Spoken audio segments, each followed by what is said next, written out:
Well, hello, Shenzhen, China. What a fantastic opportunity today to come talk to you about innovation and transformation in this highly networked digital age in higher education in particular, and the future and where we're all going.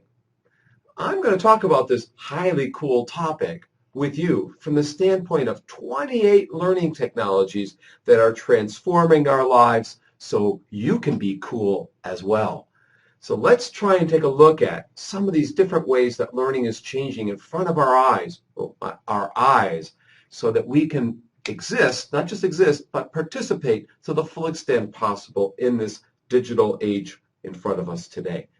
Thanks for inviting me. At the end, I might actually come in via Skype from my hotel room in Madrid, Spain, very early in the morning. We'll see if that works. For now, thanks again for inviting me.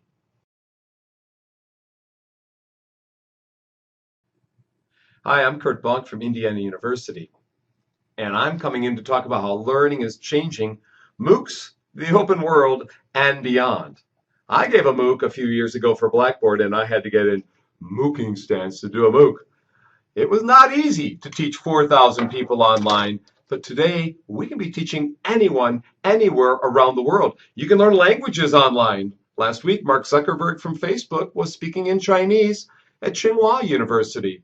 But Live Mocha, Chinese Pod, Can Talk, language learning online is alive and well. So many forms of learning thanks to people like Charles Vest on the left from MIT, who brought us OpenCourseWare and all classes from MIT free on the web, and Charles Wiedemeyer from Wisconsin, who helped create the OpenU in the UK. His book, Learning at the Back Door, is the best book you can buy for $1. Raise your hands if learning technology has transformed your life like it has mine. It definitely has changed all of our lives today. Steve Jobs tried to get learning technology to change our lives, whether it was Apple computers, Macintosh, iPhone, iPad. We can talk old technologies like these, old floppy disks that I learned basic programming on, or zip disks I did my dissertation on, or tapes that I learned from books on. That computer there was my first computer that I ever owned, a mobile computer. That thing was heavy. Fast forward 25 years, and today times have changed. We can learn anything today from anyone else at any time. Prehistoric Googling was going through the card catalog in the library. Today, we've got our mobile technologies wrapped around us. I've got my mobile phone. Learning is changing in 28 ways. I'm going to walk you through those 28 ways. Just the fact that learning is more technology-based. Whether we have an iPhone or a LG or Samsung phone, whatever it is, learning is changing because of new technologies. But pedagogy is important too, and so I have a couple of books related to how to teach with these new and emerging technologies. 100 ways on how to teach online. Some of you may have seen these books. Silly books, don't buy it. We also have, smartwatches, James Bonk watches, or mobile phones. We can learn from MOOCs, massive classes. Learning's more mobile today. Almost everyone has a mobile phone, right? Raise your hands if you have a mobile phone. Who remembers where you were on 9/11? Raise your hands. Who remembers where you were on 4/11? Raise your hands. Nobody probably remembers the most important day of your life, because on April 4th, 2001, Charles Vest here said, let's put MIT contents free to the world. And now it's not just MIT contents, but they're being translated to Chinese through the Core project in China and other projects. They're being translated to Portuguese and French and Spanish. And other universities around the world are contributing OpenCourseWare. And I'm studying why people use OpenCourseWare, what challenges they have, because learning's become more open. My book, The World is Open, has been translated by people at South China Normal and published by East China Normal in Chinese. This older gentleman at 80 years old got his degree last year online. The woman in the wheelchair in Peru got her degrees online. The gentleman on the bottom right from Tibet, a yak herder, got his courses online from Open Yale. Learning's more informal. We're learning informally by interacting with people wherever we happen to be, using online study groups, going to Wikipedia. going to YouTube or other technologies online. Learning is more flipped, where we have a class starting in an online format. We watch a video from Salman Khan of the Khan Academy, and then we have discussions in class afterwards. We flip when instruction happens. Instruction happens before class. Learning is more video-based. We can watch a video, a performance video, and reflect on it. Videos on how to cook for your husband or wife. Videos on all sorts of topics are available today, free to the world. For Ebola training, for you name it, the topic is there.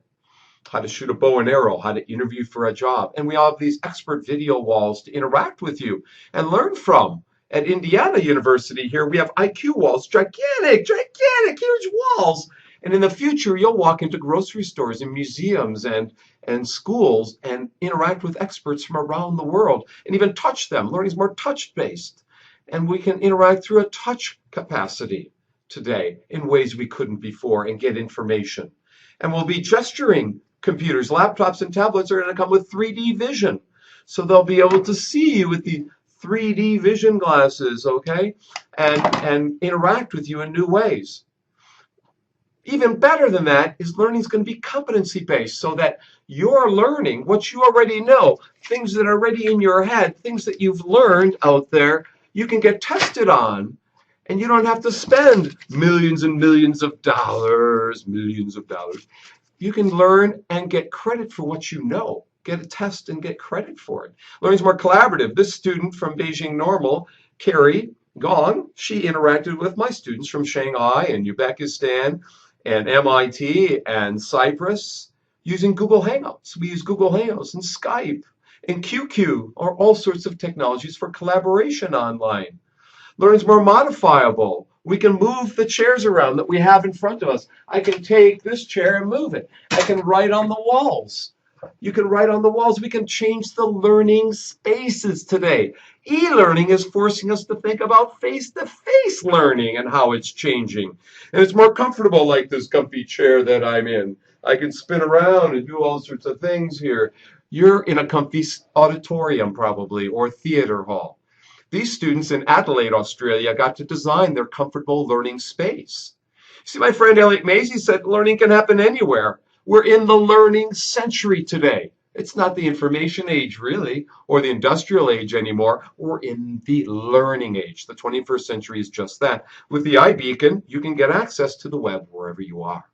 You can get access on your mobile. You can access this gentleman on his car. We're going to have bendable text soon, flexible text. And we can learn instantaneously with our glasses. Google Glass will enable us to give information to people who are at an accident scene on how to handle it. Nurses and doctors don't have to be transported in. We can also learn on demand, just in time, just enough stuff with tools like Coursemos. Technology like Coursemos lets us film short snippets. I can go to my video camera here and film me today, right now, and send it to any of you. Learning is more on demand when we want it and more personal. I can take one of my books like this Special Passage Through E-Learning in Asia, or my handbook of blended learning, which some of you have interviewed me on in China, and I can highlight the virtual version. I can note take on it and share my notes and have study groups. And I can share with people around the world because learning is more global. People in refugee camps today in Kenya are learning from MOOCs. My students write wikibooks. Books online with students from Open U of Malaysia, Beijing Normal, Kyunghee University in Korea, Warwick University in the UK, University of Jyväskylä in Finland. Global education, sharing, collaborating, that's where it's at. If you want to plan for the future, plan for global collaboration and synchronous touch. My friend Edgar in Puerto Rico just did a synchronous webinar to Dubai using Adobe Connect. We can use QQ, we can use Google Hangouts and all sorts of technologies for this synchronous session. Students can feel you, they can touch you, they know you're there and care about them. And we can learn languages one-to-one, whether we're learning Portuguese or Spanish or Chinese. We can have web conferencing using tools like Jabber and iMeet and other technologies. Learning is also, number 20, learning is more online. And my dean here, Gerardo Gonzalez, is happy. He's smiling. He's happy. See him smiling there? I'm happy too, because our enrollments are going up. I have job security. Look at online is growing by 20% per year in the United States. Face-to-face is growing by 1%. No wonder my dean is happy, moving our master's degree, our EDD in instructional technology online. You can take courses from China. Starbucks, no longer just about coffee. Their employees get 2 years of free education. Online, available just for them. From Arizona State, learning is more self-directed, where grandmothers come in from the UK, retired teachers mentoring kids in schools in India who are self-directing their learning process. We are all self-directed learners today with informal tools available all over the world, whether it's TED Talks or TED Ed or something else. Learning is more social with Facebook having Facebook Rooms app. We can form discussion groups. There's more communal, whether you're in Egypt or India or Iran or Ukraine, Germany, whether you're in Tanzania, Bolivia, Brazil, Madagascar, or China, Japan, wherever you happen to be, you can have study groups during MOOCs and meet other people studying. You can also have collaboration through games and competitions online in the gamification of learning. Why are people intrigued by games? What motivates them? In my new book, Adding Tech Variety, which is free online, we talk about that. Learning is more immersive with virtual worlds wrapped around us. We have a chance to engage and almost touch each other in these virtual worlds and virtual reality systems. And learning is more free, whether it's open access articles or books or classes. Learning is increasingly free for all of us today. In fact, my new book, Adding Tech Variety, is being translated to Chinese by Beijing Normal. If you go to TEC-VARIETY.com, you can download the English version today. It has 10 principles of motivation, and if you want, soon in Chinese. I also have 27 videos on how to teach online off of my homepage. If you type in Bonk, vPortal, you can access all these videos on how to teach online. Learning is free. Let's make learning free. You can download, share, translate, remix. Learning is more massive. The Invasion of the MOOCs book is free. It just came out, in fact. You can learn from massive open online courses from the United States, from Europe, from Asia, all around the world. The best instructors in public health and nutrition and archaeology and accounting, my old degree. And you can visualize where they're coming from with free visualization tools. Whether they're courses in Ebola from Allison, who has a chapter in my upcoming book, or Google to Google, Googler to Googler employee training, or AT&T computer science courses from Georgia Tech University. There are many opportunities to learn online, and in my upcoming book, MOOCs and Open Education Around the World, with Dr. Tom Reeves, Tom Reynolds, and Mimi Lee, the four of us are editing a book with 30 chapters from the foremost experts around the world from Routledge. This will come out in May or June. I'll be in Shanghai in June explaining the book. I'd be happy to talk to all of you about this open world. Learning is more web-based, the webification of learning. We've got kitty cats and squirrels learning online because the owner, the head of Google, says we want to get the entire web access by 2020, the whole world to access the web, and that's what's going to happen. So learning is changing in 28 ways. It's more open, more collaborative, more massive, more ubiquitous, more informal. All sorts of ways learning is changing in front of our eyes. It's blended. It's online. You name it, it's changing. Whether we're a pilot in the Air Force or we're a technician fixing planes, you can learn from online classes. But we're at a jumping off point today. If you can all stand up with me.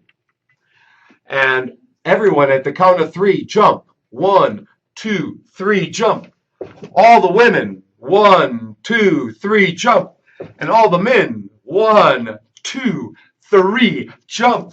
And everyone together, 1, 2, 3, jump. We're all jumping off to new places, new destinations, and this conference about transformation and innovation and education is a starting point. We have so many opportunities in front of us. In My World is Open book, now available in Chinese, you can learn about the open world. You can get access to chapter 1 and the ending off of my homepage.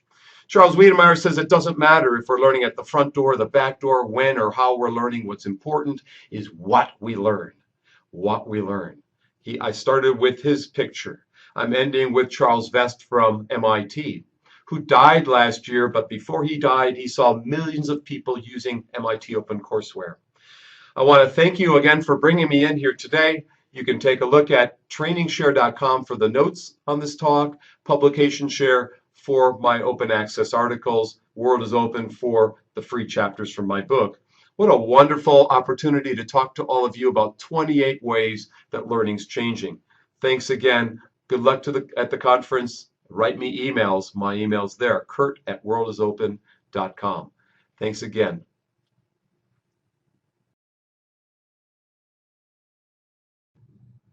So you can see there are dozens of ways that learning is changing today for all of us.